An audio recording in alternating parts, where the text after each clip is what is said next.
এই ইলিয়াস হুসাইন আমি যখন বললাম ভারত থেকে আনতে হবে, সে বলল আমি নাকি সেনা প্রধানের কিংবা এইরকম কিছু লোকের উদ্দেশ্য চরিতার্থ করার জন্য আমি তথ্যটাকে বিভ্রান্ত করছি। কিছুদিন আগে মীর জাহান নামের একজন অ্যাক্টিভিস্ট সোশ্যাল মিডিয়ায় তার জায়গা থেকে বলল কোথায় নাকি ওবায়দুল কাদের কার মাধ্যমে রংপুর দিয়ে পালিয়েছে। এই পালানোর সাথে একটা মন গড়া বানোয়াট একটা ডকুমেন্ট দেখালো, যেই ডকুমেন্টে লেখা আছে খুবই অতি গোপনীয়, এবং এটা দেখালো যে আমার নাকি এটার সাথে সম্পৃক্ততা আছে। মানে ওবায়দুল কাদেরের মতো একটা কালপিট, যার এগেনস্টে আমাদের লড়াই, যে আমাদেরকে পাইলে এখনো শরীর থেকে মাথাটা আলাদা করে ফেলবে। আমাদের ভাই ওসমান হাদি থেকে শুরু করে জুলাইয়ের যারা যোদ্ধা ছিল প্রত্যেককে মারার জন্য যারা আলাদা আলাদা করে পরিকল্পনা করছে, যারা আলাদা আলাদা করে ফান্ডিং করছে, আলাদা আলাদা করে চক্রান্ত করছে, তাদের একজনকে আমি সহযোগিতা করব, অথচ এই অভ্যুত্থানের যে সমন্বয়ক লিস্ট সেখানে 2 নম্বরে নামটা ছিল, সেখানে সামনের সারিতে থেকে আমরা নেতৃত্ব দিয়েছি, আমরা নাকি তাদেরকে পালাতে সহযোগিতা করেছি। এই ধরনের একটা মন গড়া কথার একটা লিমিট থাকে, যেটার বিন্দুমাত্র কোনো বিশ্বাসযোগ্যতা নাই। এই ধরনের প্রোপাগান্ডা ছড়ানো হলো। এরপরে কয়েকদিন পরে যখন এখানে পুলিশের কিছু ঊর্ধ্বতন কর্মকর্তার নাম আসলো, তারা নিজেরা তাদের জায়গা থেকে ইনভেস্টিগেট করলো। তারা দেখলো যে এটার কোনো সত্যতা নাই। তারা বরং তাদের বিরুদ্ধে ব্যবস্থা নেওয়ার জন্য যারা এই প্রোপাগান্ডাটা ছড়ালো তারা এখন অ্যাকশন নিচ্ছে। এরপর পরই ওই সোশ্যাল মিডিয়া অ্যাক্টিভিস্ট মীর জাহান উনি কি করলো, ওই পোস্টগুলো সোশ্যাল মিডিয়া থেকে সরিয়ে ফেললো। তাহলে দেখেন, কেউ একজন বাইরের একটা ইনভেস্টমেন্টে মন চাইলো, উদ্দেশ্য প্রণোদিতভাবে একজনকে নিয়ে সোশ্যাল মিডিয়া প্রোপাগান্ডা করলো, তার যে ব্যক্তি ইমেজ সেটাকে ক্ষুণ্ণ করলো, প্রশ্নবিদ্ধ করলো।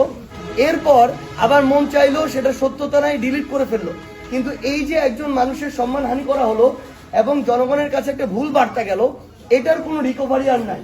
আমরা আমাদের জায়গা থেকে মনে করি এর বিরুদ্ধে কড়া একটা ব্যবস্থা নেওয়া, সরকারের পক্ষ থেকে এই ব্যবস্থাগুলো নিতে হবে।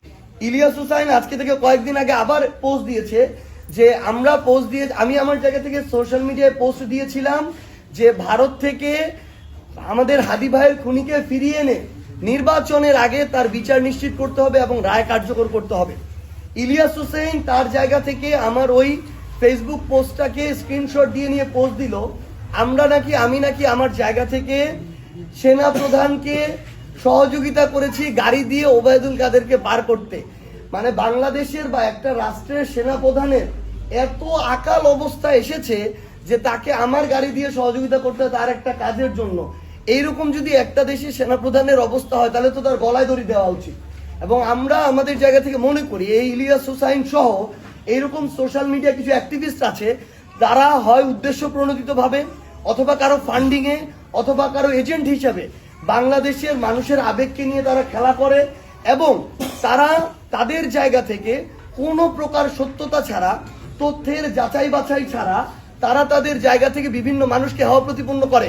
কারণ তাদেরকে তো আইনের আওতায় আনা যাচ্ছে না। আমরা তাদের অভ্যুত্থানের সময়কার বা পূর্ববর্তী যে কার্যক্রম ছিল সেগুলোর জন্য তাদের প্রতি আমাদের শ্রদ্ধা থাকবে, কিন্তু তারপরে যা করবে তাই করে তারা পার পেয়ে যেতে পারে না। তার মন চাইলো সে একটা সোশ্যাল মিডিয়া পোস্ট যা ইচ্ছা তাই দিয়ে দিল এবং এরপরে মানুষকে বিভ্রান্ত করলো, তার বিরুদ্ধে কোনো ব্যবস্থা নেওয়া হবে না, এটা হইতে পারে না। বরং আমরা মনে করি এই ধরনের যারা আছে উদ্দেশ্য প্রণোদিতভাবে মিথ্যা তথ্য দিয়ে, রাজনৈতিক হোক অন্যান্য কোনো উদ্দেশ্য হোক, এগুলো চারিতার্থ করতেছে এবং মানুষের সম্মানহানি করতেছে, তাদের শুধু সোশ্যাল মিডিয়া পেজ বা অ্যাকাউন্ট নয়, তাদের বিরুদ্ধে দেশে এবং দেশের বাইরে থাকুক তাদের বিরুদ্ধে ব্যবস্থা নেওয়া উচিত। কারণ তারা এই মিথ্যা প্রোপাগান্ডাগুলো করতেছে যেটার কোনো সত্যতা নাই। এই ইলিয়াস হুসাইন আমি যখন বললাম ভারত থেকে আনতে হবে, সে বলল আমি নাকি সেনা প্রধানের কিংবা এইরকম কিছু লোকের উদ্দেশ্য চরিতার্থ করার জন্য আমি তথ্যটাকে বিভ্রান্ত করছি। সে বলতেছে মিরপুর ডিওএইচএসে নাকি আমাদের হাদি ভাইয়ের খুনি আছে, অথচ গতকালকে ডিবি প্রধান এবং আজকে বাংলাদেশের মেইন স্ট্রিম সকল মিডিয়া আবার বলল যে আমাদের হাদি ভাইয়ের যে খুনি, ওই খুনি এখনো ভারতে অবস্থান করছে।